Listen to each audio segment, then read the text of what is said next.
মুসলিমরা বিজেপিকে ভোট দেন না, তাহলে গত লোকসভা নির্বাচনে বিজেপিকে শুধু হিন্দুরাই ভোট দিয়েছেন। তার মানে রাজ্যের মোট হিন্দু ভোটের 55% বিজেপি পেয়ে গেছে। এবার বিজেপি যদি হিন্দু ভোট আর 10% বাড়াতে পারে তাহলে এই পালাবদল হয়ে যেতে পারে।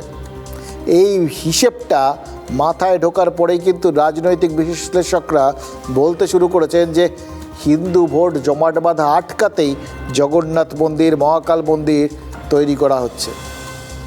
মুশকিল হচ্ছে, উদ্দেশ্য সেটা হতে পারে, কিন্তু ধর্মের খেলাটা খুব কঠিন, ব্যালেন্স করে খেলতে হয়। কম খেললেও বিজেপি কিন্তু বাজি মেরে দেবে, আর বেশি খেললে দেখা যাবে যে এমন ধর্মের জোয়ার বইল বিজেপি সব ভাসিয়ে নিয়ে চলে গেল। অথবা উল্টো দিকের যারা এক কাট্টা হয়ে পাশে ছিল সেই সংখ্যালঘু ভোটের মধ্যে কোথাও গিয়ে একটা ফাটল তৈরি হয়ে গেল, অবিশ্বাস তৈরি হলো। গীতা পাঠের অনুষ্ঠানটা সেই জন্যেই এড়িয়ে গেছেন মমতা বন্দ্যোপাধ্যায়। সাংবাদিকরা প্রশ্ন করায় নিজেই জানিয়েছিলেন যে বিজেপির অনুষ্ঠানে তিনি কী করে যেতেন।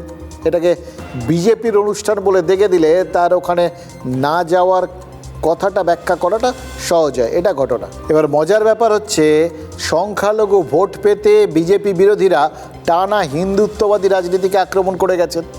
তাতে কিন্তু আবার উল্টো দিকে বিজেপির গায়ে হিন্দুত্বের জামাটা একদম এঁটে বসে গেছে। কোনো হিন্দু অনুষ্ঠান করলেই সেটা কিন্তু অটোমেটিক্যালি বিজেপির খাতায় জমা পড়ে যাচ্ছে। খেয়াল করে দেখুন, ব্রিগেডে গীতা পাঠের পাল্টা হিসেবে লক্ষ্য কণ্ঠে হরিনাম সংকীর্তনের ডাক দিয়েছিল সারা ভারত মতুয়া মহাসংঘের গোসাই পরিষদের সভাপতি নান্টু হালদার। অরাজনৈতিক অনুষ্ঠান, কিন্তু ঘোষিত উপলক্ষ ছিল এসআইআর তালিকার থেকে যেন নাম না বাদ যায় মতুয়াদের। এবার মন্টু হালদার জানিয়েছেন যে হরিনাম সংকীর্তনের নেত্রী তৃণমূল সাংসদ মমতা বালা ঠাকুর স্বয়ং।